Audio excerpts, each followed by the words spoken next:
them the space, because they're also human, to manage it properly. So it is not even about the fact that the other side may be wrong, but what we are promising you is that the one team or the one person that is going to be able to tell all of us as a leader in this process, we are looking at him. And I hope that helps answer the question. All those people in this emergency of an AKP are critical partners, and they all mean well. But what we can do for you is ensure that you're going to get the first correct periodic information from the person who is leading this plant.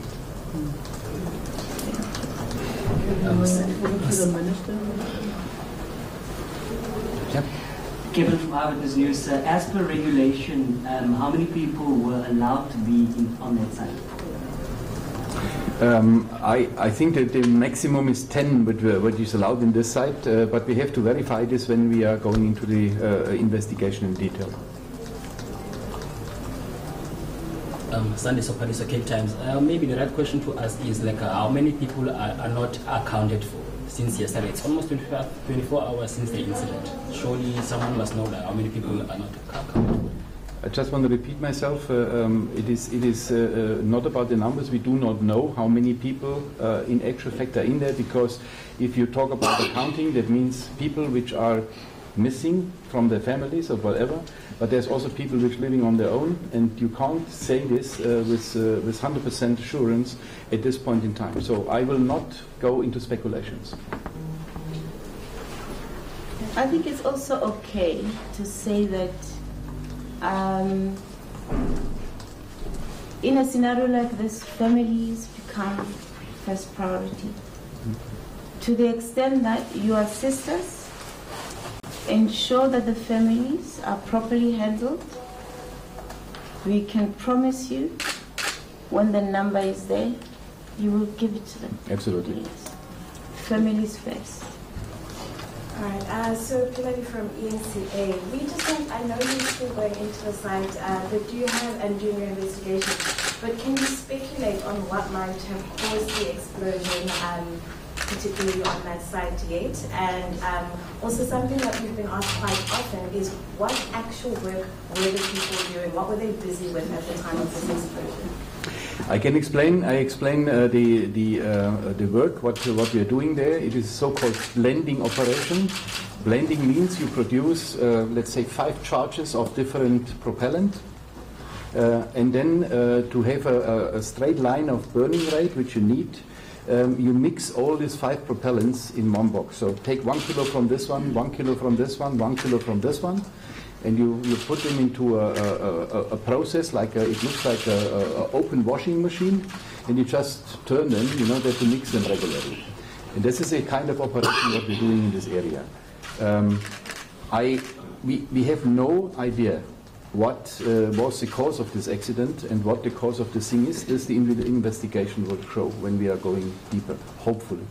Because, as I said, it's a devastating explosion what happened there, or deflagration, we do not know. The difference is high burning or a high explosion rate.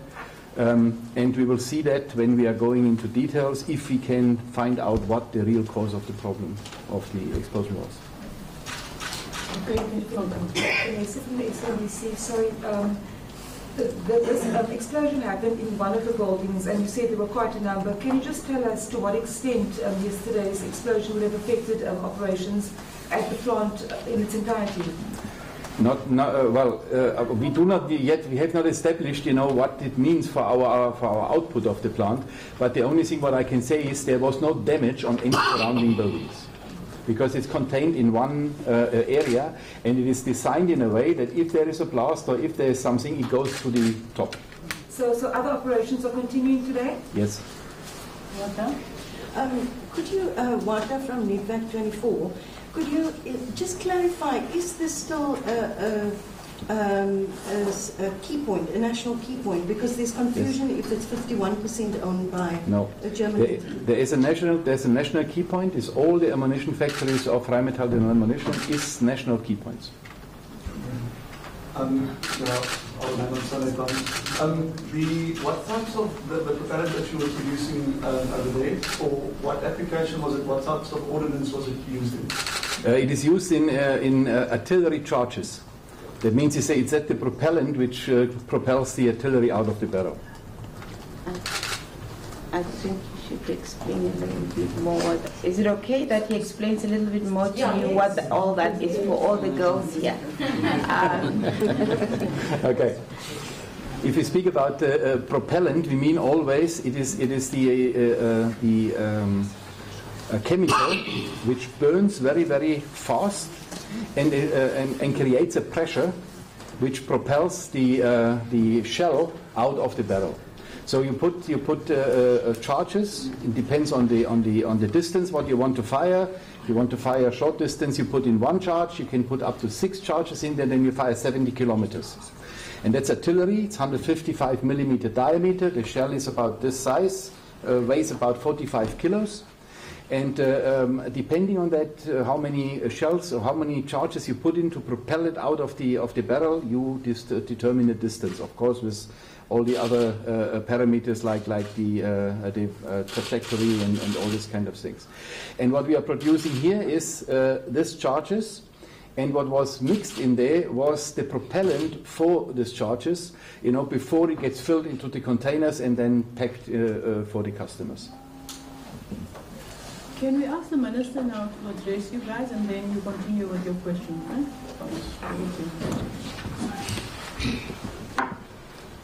Let me take this opportunity to thank you, members of the media. We are in a crisis since yesterday. We came here this morning to get a first-hand information of what happened to our people. That's the reason why we're here. But I've been interacting with the line functioning departments, the Minister of Defense, who will be here in the afternoon at around 1 o'clock. And we were also interacting with the Minister of Public Enterprise, who's now in Fokak in China.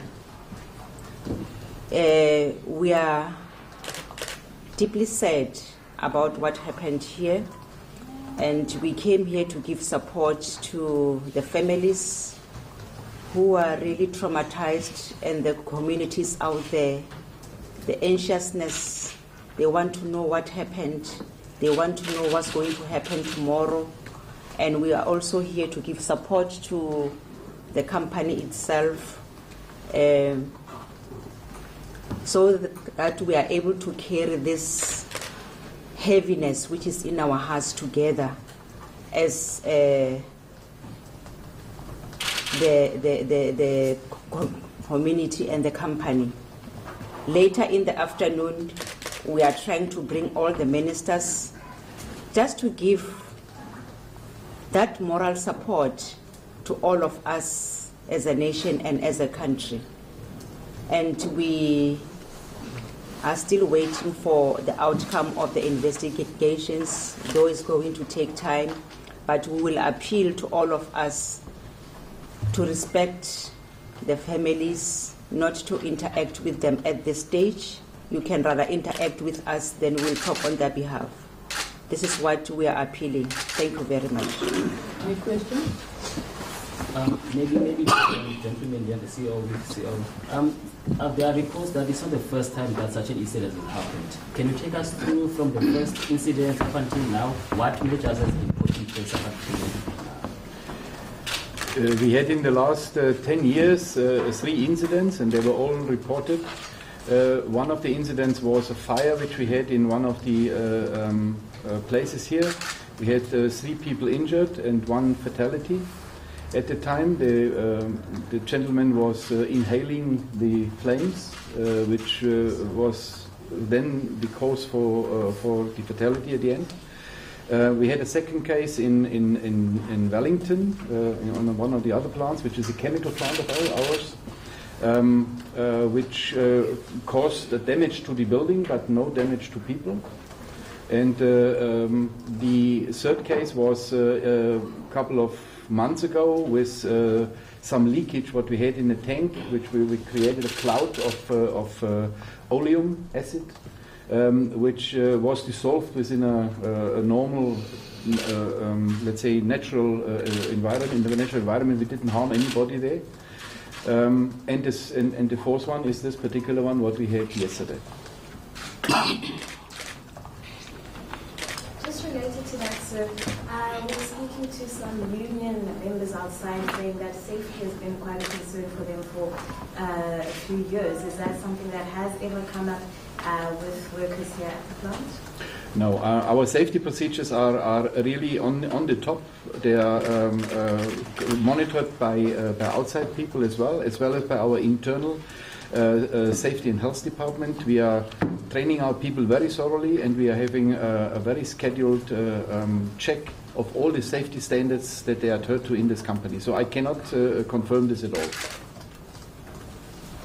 Okay. Perhaps just one from our side as well. Community members outside that have come to pay homage to those who have died, speaking to us saying that there are concerns about the safety for the surrounding communities. Can you just perhaps just allay fears of the community in terms of if anything like this does happen, even on a larger scale, what impact that would have on the surrounding community of Makase, etc.? From a safety point of view, I think we can eliminate any danger for the surrounding areas. First of all, in an explosive factory, you have so-called explosive circles. And an explosive circle is around the center, in a certain distance. Everything which is in the circle is in danger. And we make sure that these circles are lying within the borders of our factory, so they will not go outside. That's number one. Number two, you have also on all the operations which can end up in an explosion or in deflagration, you have surrounding walls which direct the blast wave to the top or into a direction where there is no harm, like for example here onto the sea. So there will be under no circumstances a direct danger for any surrounding neighbors or people around this place. This can be excluded.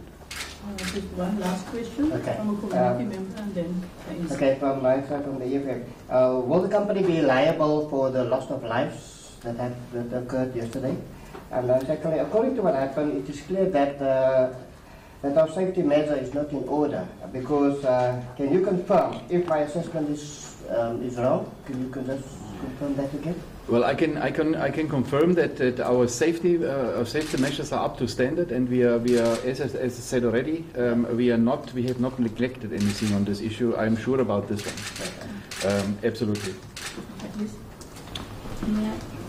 May I also add to this one that when Denel chose Rheinmetall to be the partner to produce these products, we chose the best in the world. And I'm sure some of you have gone in to research what the company is about, what kind of equipment they produce. It is our hope still that with the investigation, because you know that's what is going to happen, the investigation is going to be done by more than one party. It will be the environmental side, it will be the safety side, even the insurers come and look, even the partners, the shareholders, Denel and Rheinmetall itself, because this is our operation, but we are, both shareholders will be closely looking at them to figure out how it has happened. And at some point, a decision will be made and a determination which says this is the cause of the fire. And at that point in time, it's less about arguments. Some things about insurance, some things are about liability to one or the other. But at this stage, it is proper that they contain the site to make sure that it is not tampered with, that every other agency that needs to go in and look for what they need to look for, they are able to find it properly contained.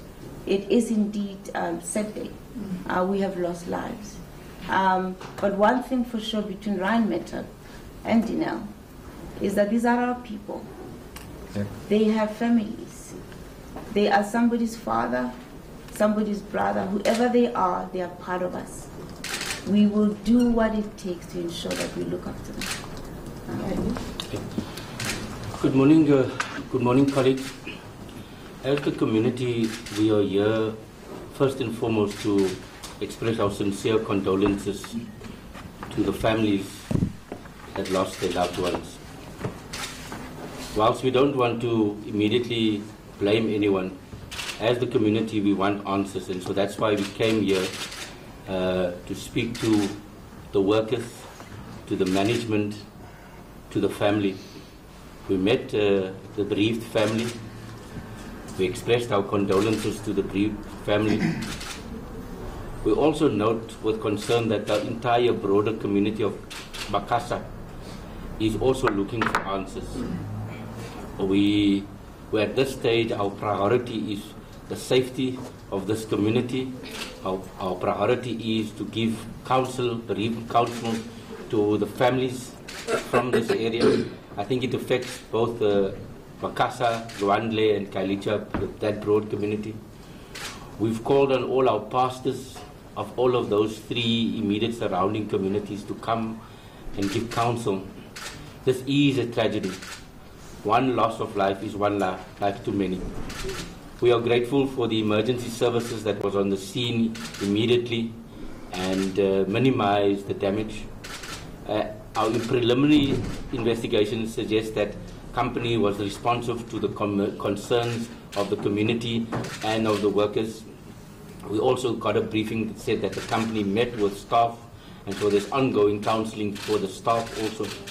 I think we are calling on the community to rally around our community. It is a national tragedy. Whilst we can't speculate on the number of confirmed dead, that is a requirement that they will have to confirm that. We know there's 8 families that currently affected, but that's still to be confirmed, subject to confirmation. Our role here is to rally with the communities. We are grateful for the councillors. We are grateful for all that's on site. I think we are understanding our different roles and we're supporting each other. I think at the same time, whilst we want answers, we also, our key focus is now on the family. The family is here. It's understandable that they are traumatized. The broader community of Makassar is also here. And we're calling on all of us for calm. We're calling on all of us for that the safety of the community must be secured. And we're calling on, we will be going through processes where as a committee they will be established, and we're looking at various interfaith services in the community to bring and unite our community of the broader Makassar to respond as a collective to this crisis. So we are here, but we'll be here constantly. We're in contact with the family, and we're calling on all of us to rally around this. Yes, we want answers. We're not wanting this thing to be whitewashed or closed. There is some concerns around the safety, and the site is a forensic site now. So let's allow them. Let's give them the space. It's also, we need to be understandable that given the sensitivity of the site itself, it won't be ideal for us as the public to be accessing that. And at the most appropriate time, it will be the family that will be first to be given opportunity to identify their lost or loved ones. So let's give the agencies and all the companies and all the team here an opportunity to go through that. But I think from our side, we want to express our sincere condolences to the family, the loved ones of all the families affected and the broader community of Makassar. Thank you. You want to ask him?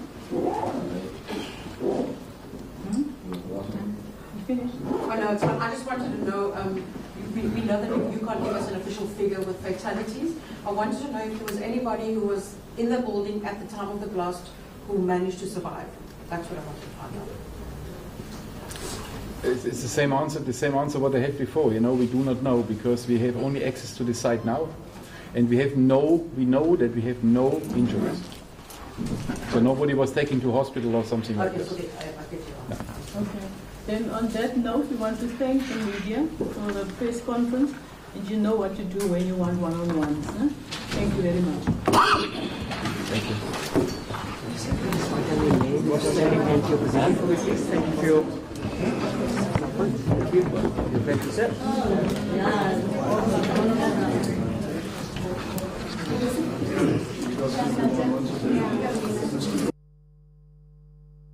All right, the State Security Minister Dipuo Letsatsi-Duba visiting that munitions factory in Somerset West where that blast happened yesterday. We were reporting that 8 people, in fact, had been killed in that blast, but we are now being told through this media briefing that, in fact, that panel there are, in fact, not sure of the number of fatalities. That site, we are told, is a forensic site, and so various teams are on the ground trying to find out exactly what happened, what caused that blast, and also, very importantly, trying to confirm how many people lost their lives. Several questions there regarding the plant's safety standards, but those executives saying that, in fact, safety standards at that plant are world-class. In the past 10 years, we are told there have been 3 incidents.